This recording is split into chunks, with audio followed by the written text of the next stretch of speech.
welcome back to my channel. Today oh my god, I just made this cake and honestly, I'm just so over the moon about how it turned out. I have another Pinterest inspired cake decorating video for you guys. It's my friend Tanya's birthday. We're having a little party for her today and I decided to make this cake that I found on Pinterest. Honestly guys, I couldn't be happy with how it turned out. I just am so in love with it. So it's a bit of a mix of the cakes that I have done previously, but I just wanted to show you guys anyway because I just have such a passion for doing this, and I know I'm not a pro, but I just really enjoy doing it. Really wanted to share it with you guys. So don't forget to thumbs up and subscribe, and let's get into the cake decorating.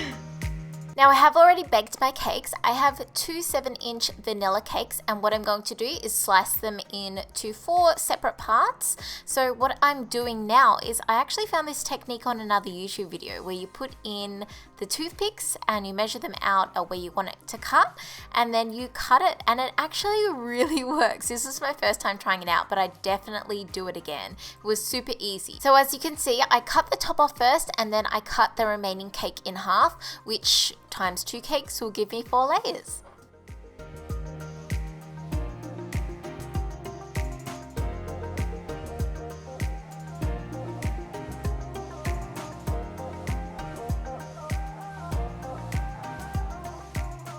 Once I have all of my layers cut, I'm going to take a cake board and pop some buttercream on it and then stick one of the bases down to the cake board.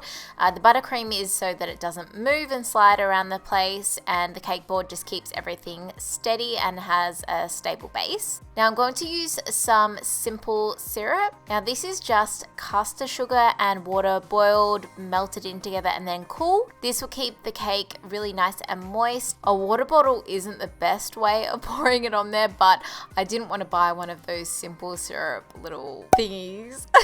So I'm just using the water bottle. Then I'm going to pipe on the buttercream onto the first layer of cake. Now this buttercream is a bit of a special buttercream. It's the same one that I used in my last video. So I use a mixture of vegetable solid and meringue powder, vanilla essence, and then of course icing sugar. So this actually makes it white instead of having to beat butter for so long to be able to try and get it light enough. But I just prefer this and it's so much easier.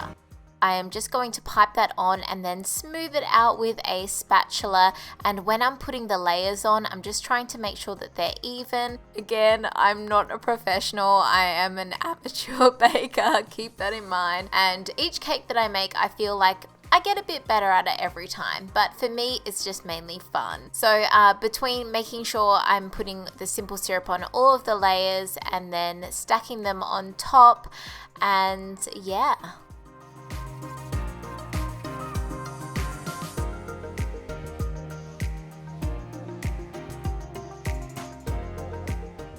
Once the final layer is on top, I'm going to take a spatula and run it around the edge of the cake. So this is the start of my crumb coat. What I'm going to do is fill in all of the little spots that I can see and just try and make the outer edge smooth of the cake. This will take you quite a long time. Well, it takes me a long time anyway, just because I need to make sure everything's filled in and nice and smooth.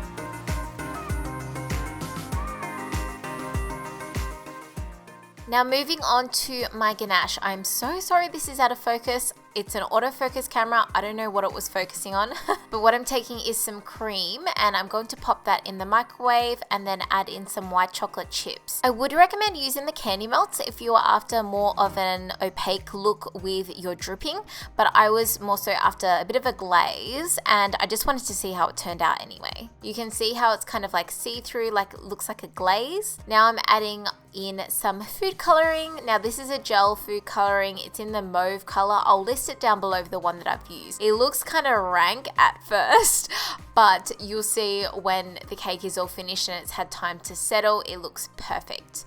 Now back to the cake. After I've chilled it for half an hour or so, I'm going to take some more buttercream and fill in the rest of the holes that I can see, and then you'll need a bench scraper and a spatula for this, but I'm basically just going to fill them in and then take the spatula and cake scraper around the edges just to make it as smooth as possible and add a little bit more onto the cake. So, you know, you add some, you take some off, and that's all about creating that naked cake look, or semi-naked cake look, I should say. I wasn't happy with how the top part looked, and it's due to my pans because I used this spring foam pans, or whatever they're called, spring lock pans. So I'm going to add some more there and then go around again with the bench scraper.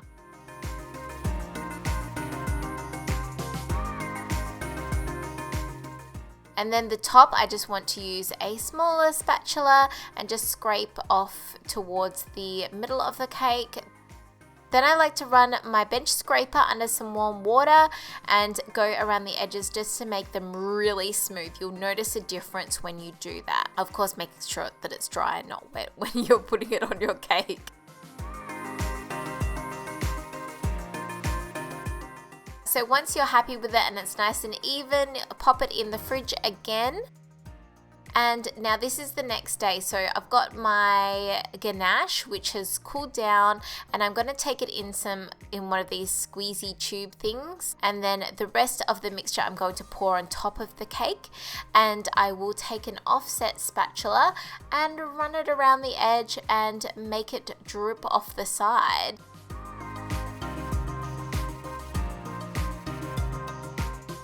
This creates the dripping look, and I'm just going to put a little bit more where I feel like I need some more. I feel like my ganache was a little bit too runny this day, but you know, it was my first time playing around with white chocolate ganache. So I'm just taking my little squeezy thing and then squeezing some extra drips around the side. You'll see that it's just too runny, like it's run to the edge of the cake stand thing.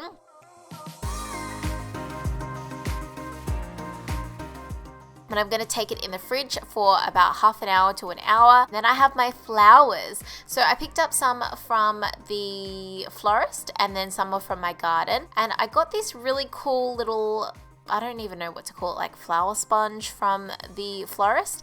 I'm going to soak it in some water, and then I'm going to trim off my flowers and pop them in around it. I found that this was really good. You could also, if you didn't have one of these little sponge things, you could use some flower tape. Is it called flower tape? I don't even know what it's called. But you'll need to make sure that you either use one of these things or the tape so that the flower doesn't go into the cake. It's really important that you don't have actual flowers go into the cake.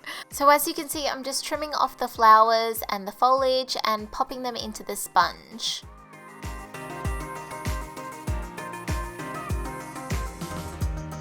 These pink ones, they're actually from my garden. They're David Austin's and they smelled beautiful.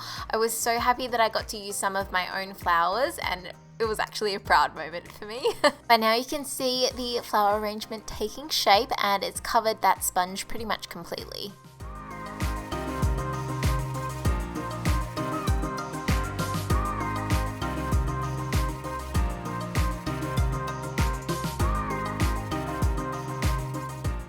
I had a few questions in my previous videos on how I moved the cake from the rotating stand to my actual cake stand. So I'm going to show you how I did it. I pushed the edge of the cake board with a spatula and then levered it underneath it and then moved it over very, very carefully. It's tricky, I'm not gonna lie. So I'm just placing some buttercream on the top of the cake before I put on the flowers. You'll see that the flowers are hanging over the edge. I wish I placed them, angled them up a bit higher. I'm also using some macarons from Woolworths, and then the chocolate one is from McDonald's.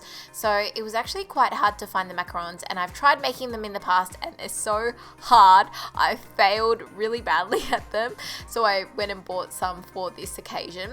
yeah, I just wanted some to match in with the theme and look really cute, and I think it looks so amazing. And to finish it off, I'm using this cake topper, which I bought from a local cake decorating store, but you can get them online. But I think it looks perfect. I'm so in love with this cake, and it's actually really inspired me to make another one, but I don't have a reason to make another one.